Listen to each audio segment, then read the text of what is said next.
Hello बच्चों, एक बार फिर से आप सभी का स्वागत है गुरुकुल परिषद यूट्यूब चैनल पे। बच्चों, हमने लास्ट क्लास के अंदर इमेज फॉर्मेशन को स्टडी किया था। रूल्स हमने पढ़े थे किस तरह से इमेज फॉर्म होगी कॉनकेव और कॉन्वेक्स मिरर के अंदर। आई होप आपको रूल्स अच्छे से समझ में आ गए थे।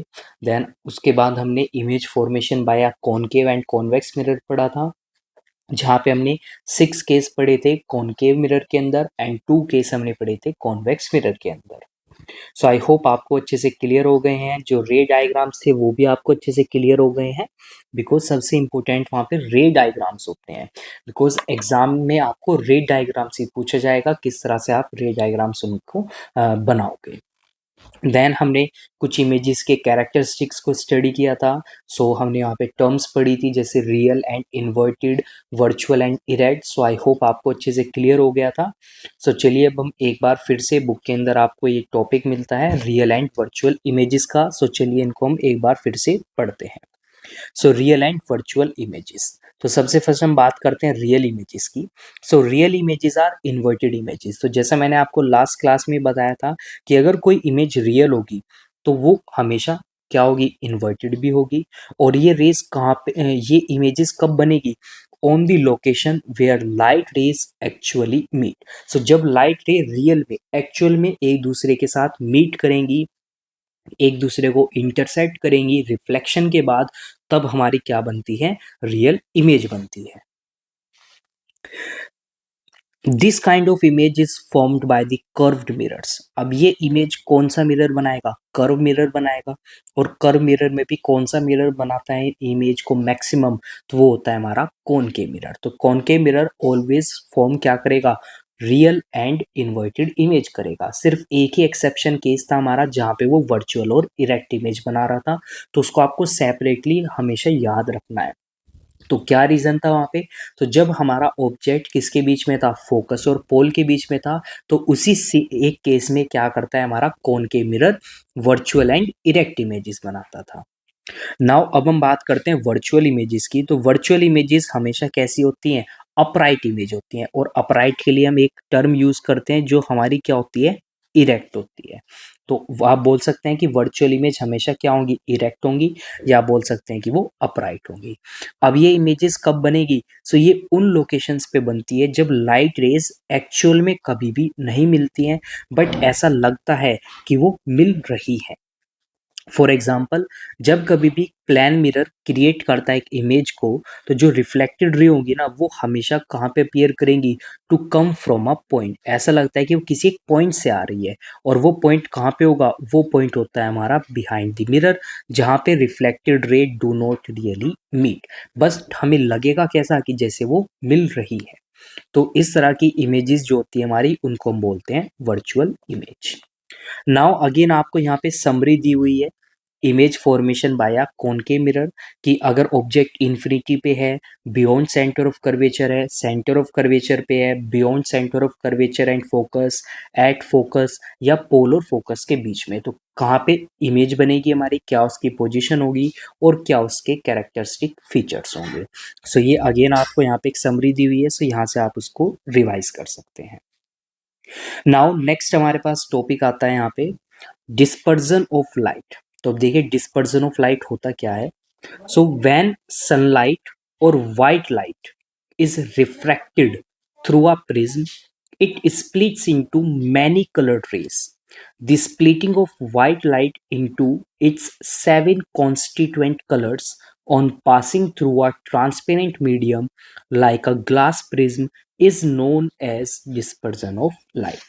तो देखिए बच्चों, मैंने आपको फर्स्ट क्लास के अंदर बताया था, फर्स्ट जब हमने लाइट चैप्टर को स्टार्ट किया था, कि जो लाइट होती है ना हमारी, वाइट लाइट जो होती है, वो 7 कलर से मिलके बनी होती है। और जब कभी भी वो रिफ्रैक्टेड हो जाती है, यानी कि रिफ्रैक्शन का फिनोमिना वो क्या करती है, वो शो करती है, तो वो अपने कॉन्स्टिट्यूएंट कलर्स में स्प्लिट हो जाती है, टूट जाती है। तो यहाँ पे डिस्पर्जन को हम क्या बोल सकते हैं, डिस्पर्जन को हम सिंपली बोल सकते हैं splitting of white light into its 7 constituent colours when passed through a transparent medium like a prism. तो ये हमारा क्या हो जाएगा, यहाँ पे डिस्पर्जन ऑफ लाइट हो जाएगा। Now, the spread out patch of light और band of colours on the screen is called a spectrum. तो देखिए जब ये लाइट स्प्लिट होगी ना 7 कलर्स में, तो हमें 7 कलर्स दिखाई देंगे एक स्क्रीन पे।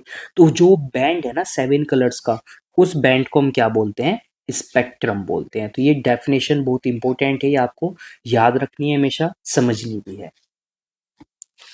सो आई होप बच्चों आपको अच्छे से समझ में आ गया है रियल एंड वर्चुअल इमेज क्या होती है और डिस्पर्जन ऑफ लाइट क्या होता है। सो चलिए अब हम आगे मूव करते हैं। सो अब देख सकते हैं यहाँ पे आपको एक फिगर गिवन है 5.36। तो इस फिगर में आपको यहाँ पे क्या शो हो रहा है? Dispersion of white light by a prism. तो ये हमारे पास एक बीम ऑफ लाइट है, व्हाइट लाइट है। एंड आपको पता है व्हाइट लाइट किससे मिलके बनी होती है? 7 वेव से मिलके बनी होती है, 7 डिफरेंट कलर के वेव से मिलके बनी होती है। तो जैसे ही ये क्या करेगा, प्रिज्म से पास होगी ये व्हाइट लाइट, तो ये अपने 7 कॉन्स्टिट्यूएंट कलर्स में ब्रेक हो जाएगी। और अगर हम एक वाइट स्क्रीन को प्लेस करते हैं प्रिज्म के फ्रंट में, तो क्या होगा? हमें वो 7 कलर्स उस स्क्रीन पे यहाँ पे देखने को मिलेंगे। और उन कलर्स की क्या सीक्वेंस होगी? सो सबसे टॉप पे होगा हमारा red colour, then orange colour, yellow colour, green colour, blue colour, indigo and violet. और इन सब को हम क्या कर सकते हैं? इन सब को हम एक वर्ड से याद रख सकते हैं, इनकी सीक्वेंस को, जो होती है हमारा विबग्योर। तो विबग्योर हमारा वर्ड है जिससे हम इन 7 कलर्स को याद कर सकते हैं। नाउ अब एक और चीज आपको याद रखनी है यहाँ पे, कि जो रेड कलर होता है ना हमारा, वो लीस्ट डेविएटेड होता है। सो एंगल ऑफ डेविएशन हमने पढ़ा था जब हमने प्रिज्म के थ्रू रिफ्रैक्शन को स्टडी किया था। सो ये सबसे कम डेविएट होगा। क्यों? क्योंकि इसकी वेवलेंथ सबसे ज़्यादा होती है। एंड जो हमारा वॉयलेट कलर है वो हमारा सबसे ज़्यादा डेविएशन को शो करेगा। क्यों? क्योंकि इसकी जो वेवलेंथ है ना वो सबसे कम होती है, यानी कि कम डिस्टेंस ट्रैवल करेगा और जल्दी क्या हो जाएगा? ये स्कैटर हो जाएगा, ये फैल जाएगा एटमॉस्फेयर के अंदर। वहीं पे जो रेड कलर होता है वो बहुत कम डेविएट करता है, तो वो आसानी से क्या नहीं होगा? स्कैटर नहीं होगा एटमॉस्फेयर के अंदर। तो इसका मतलब क्या होता है कि रेड कलर को आप काफ़ी दूर से भी देख सकते हो। तो इसी वजह से जो क्या होते हैं ना, डेंजर सिग्नल्स होते हैं, डेंजर साइन होते हैं हमारे, या आपने देखा होगा जो एयरप्लेन्स होते हैं हमारे, उनमें रेड कलर की लाइट ब्लिंक करती है। या जो हमारी बहुत बड़ी बिल्डिंग्स होती हैं, टावर्स होते हैं, उनके टॉप पे भी रेड कलर की लाइट लगी होती है, ताकि उस लाइट को ना काफ़ी दूर से भी आसानी से क्या किया जा सके? देखा जा सके। सो आई होप आपको अच्छे से क्लियर हो गया है, समझ में आ गया है। नाउ चलिए कुछ और पॉइंट्स को हम देखते हैं यहाँ पे। So white light is actually made up of light of several colours. और ये बेसिकली 7 कलर्स होते हैं हमारे, violet, indigo, blue, green, yellow, orange and red. और कलेक्टिवली इनको हम कैसे रिमेंबर रख सकते हैं? एक वर्ड से रख सकते हैं जिसको बोलते हैं हम विबग्योर। अब आपको पता है जो लाइट रेज है ना डिफरेंट कलर्स की, वो at the same speed as in free space. तो कैसे ट्रैवल करती है? वो सेम स्पेस से सेम स्पीड से ट्रैवल करते हैं किसी एक पर्टिकुलर स्पेस पे।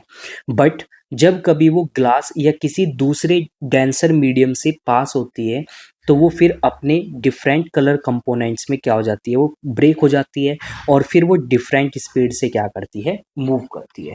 तो एक ये भी रीज़न था, हमने स्टार्टिंग के अंदर पढ़ा था फर्स्ट क्लास के अंदर, कि क्यों स्पीड ऑफ लाइट में चेंज होता है जब वो एक मीडियम से दूसरे मीडियम में ट्रैवल करती है। Now Newton. सो न्यूटन आप सभी को मालूम है, साइंटिस्ट थे हमारे, फिजिसिस्ट थे हमारे ये। तो उन्होंने क्या किया था? एक एक्सपेरिमेंट परफॉर्म किया था। उन्होंने क्या किया? एक डिस्क बनाई, 7 कलर्स की एक डिस्क बनाई, जिसको उन्होंने नाम दिया न्यूटन्स डिस्क। तो उसमें 7 कलर से हमारे विबग्योर के। और उन्होंने उस सर्कुलर डिस्क को क्या किया ना, जब बहुत तेजी से रोटेट किया, बहुत हाई स्पीड पे रोटेट किया, तो जो डिस्क थी ना, ये कैसी दिखाई देने लगी? ये वाइट कलर की दिखाई देने लगी। तो इसका मतलब क्या हुआ? सो यहाँ से उन्होंने कंक्लूजन निकाला कि अगर हम वाइट लाइट को 7 कलर्स में स्प्लिट कर सकते हैं एक प्रिज्म के थ्रू पास करके, तो हम अगर उसके सामने एक दूसरा प्रिज्म रख दे इन्वर्टेड, उल्टा करके, तो जैसा आप यहाँ पे देख सकते हैं, तो सपोज ये हमारा एक प्रिज्म है, मैंने व्हाइट लाइट को पास किया तो वो अपने 7 कलर्स में क्या हो जाएगी, ब्रेक हो जाएगी। और अगर मैं वापस यहाँ पे क्या रख दूँ, मैं एक और प्रिज्म रख दूँ इन्वर्टेड, तो वो वापस क्या बना देगा, उन 7 कलर्स को व्हाइट लाइट में कन्वर्ट कर देगा। तो ये न्यूटन ने एक्सपेरिमेंट को क्या किया था, परफॉर्म किया था। सो आई होप बच्चों आपको ये कंसेप्ट अच्छे से क्लियर हो गया है, समझ में आ गया है। सो चलिए अब हम नेक्स्ट टॉपिक की बात करते हैं। नेक्स्ट एंड ये हमारा लास्ट टॉपिक है इस चैप्टर का। तो ये है हमारा फॉर्मेशन ऑफ अ रेनबो। तो रेनबो कैसे फॉर्म होता है हमारा, तो आप सभी को मालूम है कि आफ्टर रेन, बारिश होने के बाद कई बार क्या होता है, स्काई में आप एक बैंड देखते हो कलर्स का, स्पेक्ट्रम देखते हो एक 7 कलर्स का, तो उसको हम क्या बोलते हैं, रेनबो बोलते हैं। तो बेसिकली जो रेनबो है ना, वो किसका रिजल्ट होता है, डिस्पर्जन ऑफ लाइट का। तो जो डिस्पर्जन है ना लाइट का, also takes place when light passes, when white light passes through the water drop. तो बारिश के बाद क्या होता है, एटमॉस्फेयर में ना पानी के बहुत छोटे छोटे ड्रॉप्स रह जाते हैं, फाइन पार्टिकल्स रह जाते हैं। तो जब कभी भी लाइट, व्हाइट लाइट या सनलाइट हम बोल सकते हैं, उन पार्टिकल्स के थ्रू, उन ड्रॉप्स के थ्रू पास होती है, तो वो डिस्पर्स्ड हो जाती है 7 कलर्स के अंदर। और हमें स्काई में क्या दिखाई देता है, हमें स्काई में एक बहुत ही ब्यूटीफुल 7 कलर्स का एक स्पेक्ट्रम दिखाई देता है, जिसको हम क्या बोलते हैं, रेनबो बोलते हैं। नाउ नीचे आपको एक फिगर गिवन है 5.38। तो यहाँ पे आप देख सकते हैं इस फिगर के अंदर किस तरह से यहाँ पे रेनबो का फॉर्मेशन हो रहा है। सो आई होप बच्चों आपको अच्छे से समझ में आ गया, यहाँ पे सभी चीज़ें आपको क्लियर हो गई इस चैप्टर के अंदर। सो अगर आपको किसी भी तरह का कोई भी डाउट रहता है, सो आप कमेंट सेक्शन में आप पूछ सकते हैं मुझसे। कोई क्वेश्चन है आपको, कोई क्वारी है, चाहे इस चैप्टर से रिलेटेड हो या किसी दूसरे टॉपिक से रिलेटेड हो, सो मैं कोशिश करूँगा कि मैं एज सुन एज पॉसिबल, जितनी जल्दी हो सके मैं आपको कमेंट का रिप्लाई कर दूँ। सो बच्चों यहाँ पे हमारे चैप्टर नंबर 5 कंप्लीट हो चुका है। सो आई होप आपको ये चैप्टर अच्छे से क्लियर हो गया है, समझ में आ गया है आपको एक एक पॉइंट। सो चलिए अब हम मूव करते हैं एक्सरसाइज पे। तो यहाँ पे चैप्टर के अंदर जो हमें एक्सरसाइज गिवन है, ऑब्जेक्टिव क्वेश्चंस गिवन है, तो उनको भी हम यहाँ पे सॉल्व करते हैं। आफ्टर दैट हम यहाँ पे जो सब्जेक्टिव क्वेश्चंस हैं, शॉर्ट क्वेश्चंस हैं, लॉन्ग क्वेश्चंस हैं, उनको भी हम सॉल्व करेंगे। तो एक्सरसाइज के अंदर सबसे फर्स्ट जो कॉलम आता है हमारा ऑब्जेक्टिव टाइप क्वेश्चंस का आता है, और जो सबसे फर्स्ट हमारा है यहाँ पे वो है choose the correct option. So हमें फर्स्ट में यहाँ पे एमसीक्यूज गिवन है, मल्टीपल चॉइस क्वेश्चन। तो चलिए देखते हैं फर्स्ट क्वेश्चन को। So which of the following is correct when a ray of light travels from an optically denser medium to a rare medium.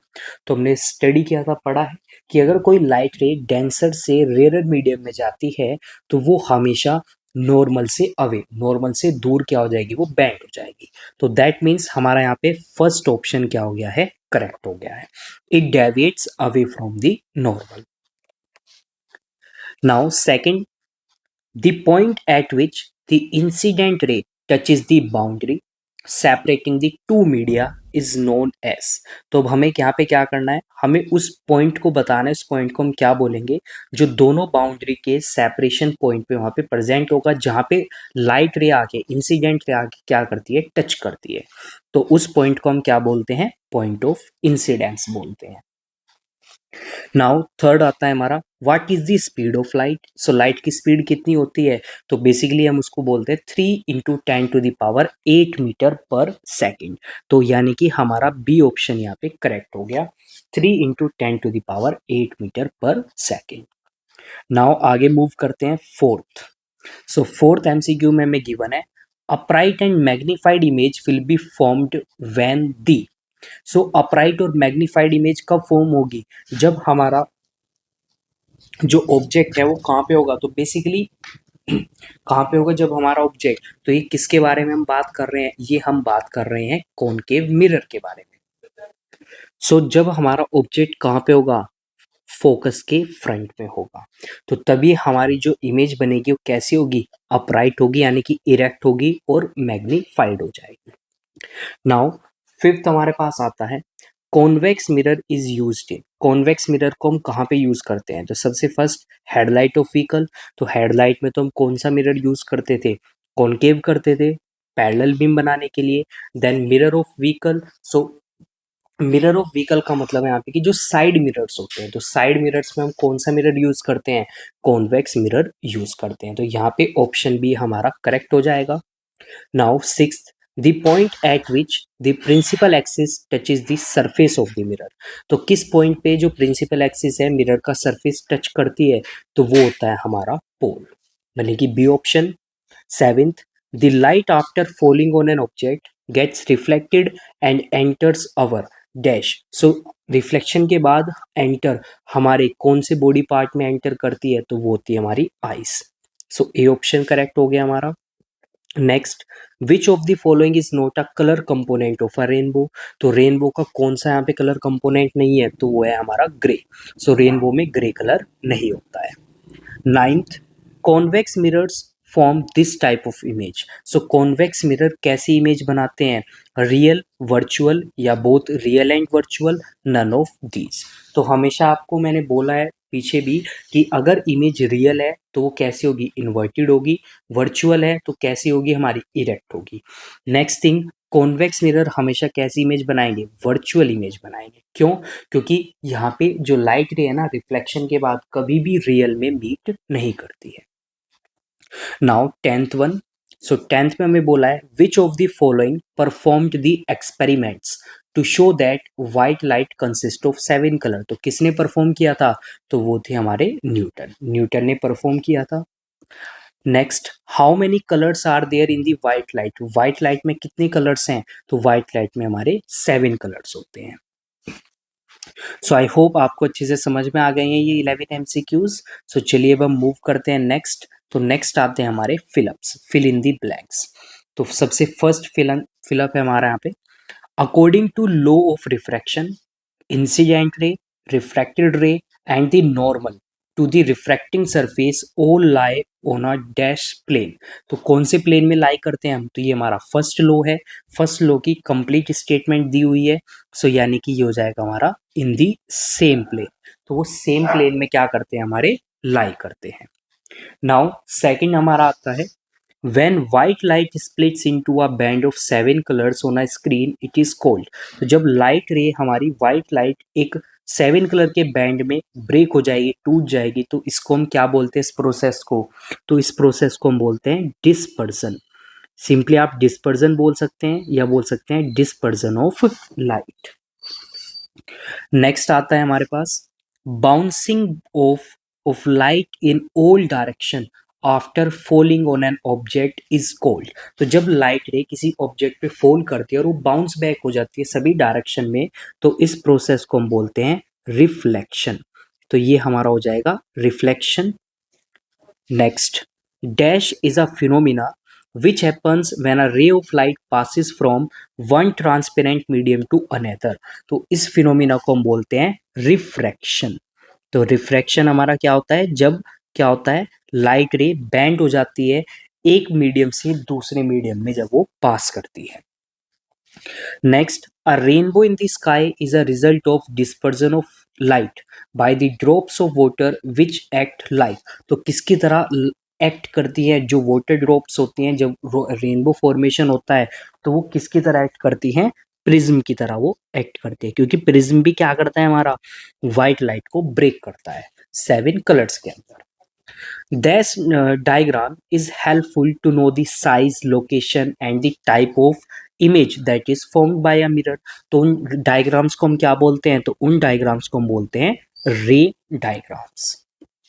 Next, dash mirror can be used to see a much larger area than the area covered by a plane mirror। तो देखिए बिल्कुल exact statement दी हुई है, पीछे हमने वहां पे study किया था। तो ये हमारे मिरर होते हैं कॉन्वेक्स। तो कॉन्वेक्स मिरर हमारे वो मिरर हैं जो हमें एक लार्जर एरिया प्रोवाइड करते हैं as compare to a plane mirror.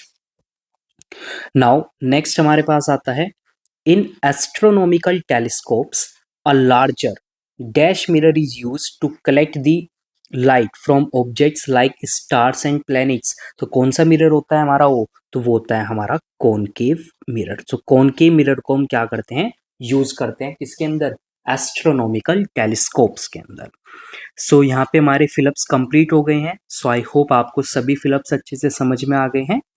Now अब हम मूव करते हैं नेक्स्ट सी पार्ट पे, तो ये हमारे यहाँ पे आ जाते हैं true false. So T for true statement, F for false statement. तो सबसे फर्स्ट आता है we don't need light to see things. क्या हमें लाइट की जरूरत नहीं है चीजों को देखने के लिए? हमें तो लाइट की जरूरत होती है, बिना लाइट के हम चीजों को देख ही नहीं पाएंगे। तो फर्स्ट स्टेटमेंट हमारी क्या हो गई यहाँ पे? फॉल्स हो गई। तो या तो आप सिंपली एफ लिख सकते हैं या कंप्लीट फॉल्स लिख सकते हैं। Second, refraction can take place in the same media if the densities of different layers vary। क्या रिफ्रैक्शन जो है वो सेम मीडियम में हो सकती है अगर उसकी डिफरेंट लेयर्स की क्या है, डिफरेंट डेंसिटी है? यस, जरूर हो सकती है। इसका सबसे बेस्ट एग्जांपल है हमारी एटमॉस्फेयर। तो देखिए एटमॉस्फेयर एक ही मीडियम है, एयर मीडियम है हमारा, but different different layers present है हमारी। Next, our eyes help us to see world around. क्या हमारी आईज ही हमारी मदद करती है चीज़ों को देखने में?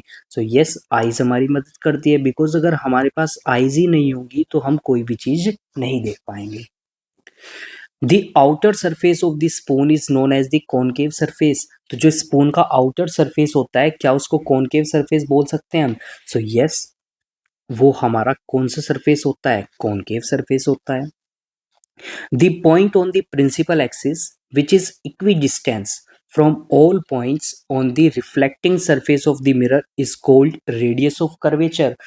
yes, इसी को हम radius of curvature बोलते हैं, पोल से लेके सेंटर ऑफ कर्वेचर तक का जो डिस्टेंस होता है। White light is a mixture of 7 colours. जो व्हाइट लाइट होती है क्या वो 7 कलर का मिक्सचर होती है? तो यस, ट्रू स्टेटमेंट है ये भी हमारी।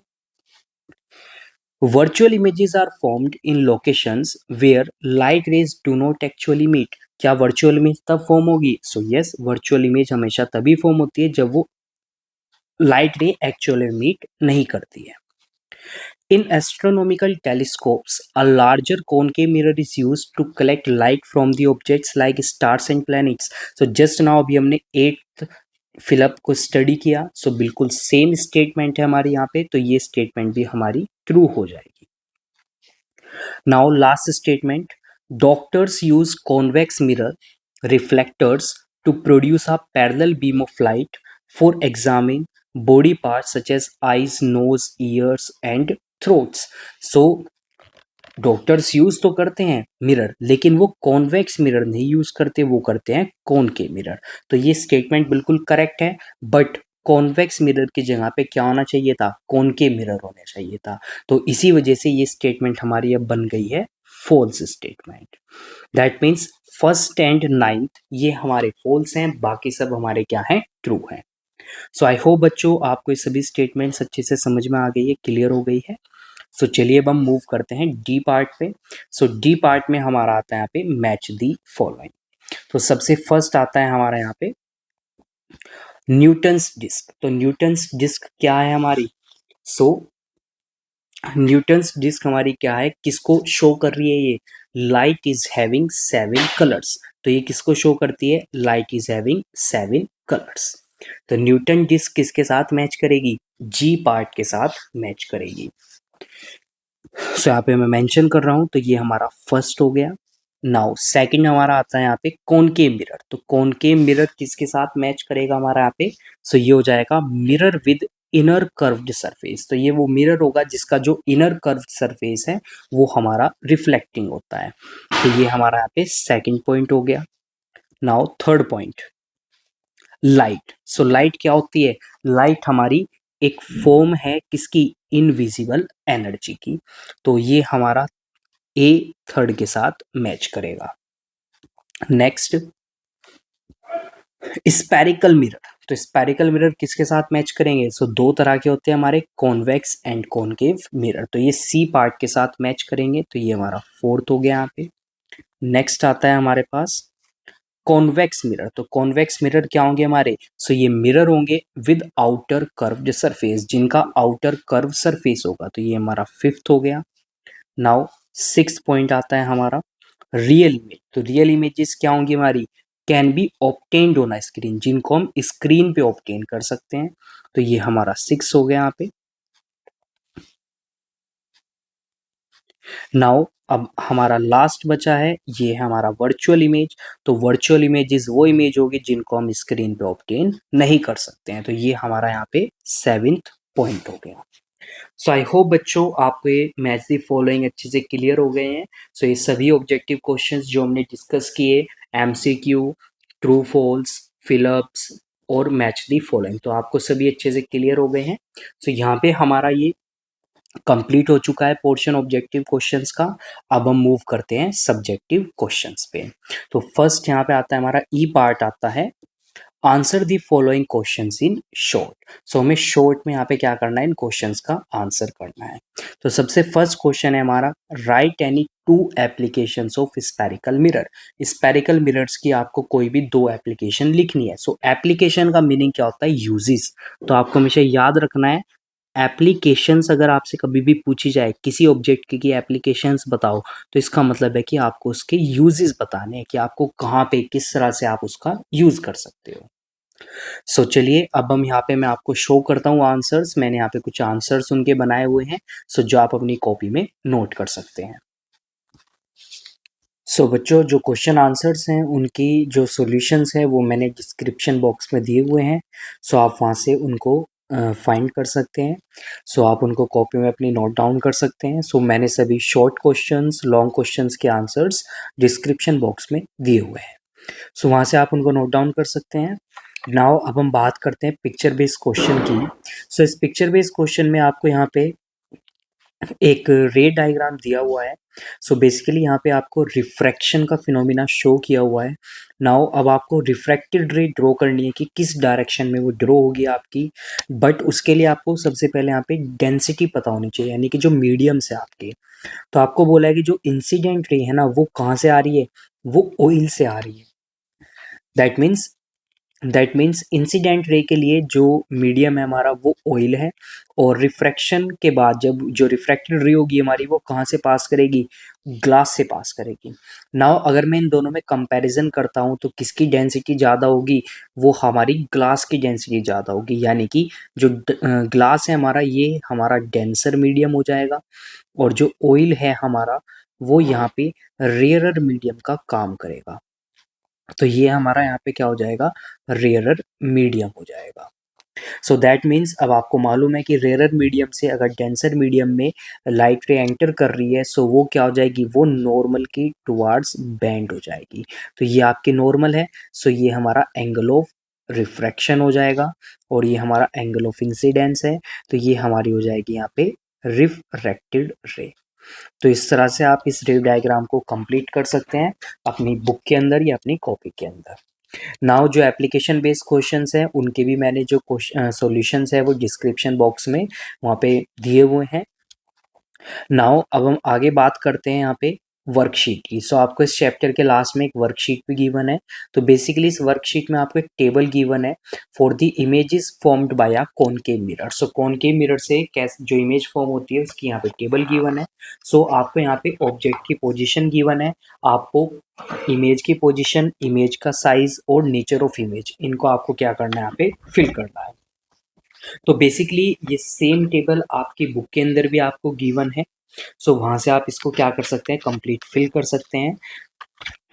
So on the page number, जो आपकी बुक का पेज नंबर 86 है, सो पेज नंबर 86 पे ये टेबल आपको गिवन है, एग्जैक्ट वही टेबल है। सो आप वहाँ से इस टेबल को कंप्लीट कर सकते हैं, फिल कर सकते हैं। सो बच्चों यहाँ पे हमारा चैप्टर नंबर 5 कंप्लीट हो गया है, लाइट एनर्जी। सो आई होप आपको ये चैप्टर अच्छे से समझ में आ गया है, सभी पॉइंट्स, सभी कंसेप्ट्स, टॉपिक्स। सो अगर आपको किसी टॉपिक में किसी पॉइंट में डाउट है देन आप उसको कमेंट में मेंशन कर सकते हैं। सो मैं उसको वहाँ पे आपको आंसर सॉल्यूशन प्रोवाइड कर दूंगा। सो आपका जो डाउट होगा वो क्लियर हो जाएगा। सो बच्चों अगर आपको ये क्लास अच्छी लगी, लेक्चर अच्छा लगा, सो प्लीज़ इसको लाइक कीजिए, शेयर कीजिए अपने फ्रेंड्स के साथ में, कमेंट कीजिए एंड चैनल को सब्सक्राइब कीजिए। सो थैंक यू बच्चों for joining this class. Now अब हम नेक्स्ट क्लास में मिलते हैं और नेक्स्ट चैप्टर को हम स्टार्ट करेंगे, chapter number 6 heat. So thank you बच्चों अगेन।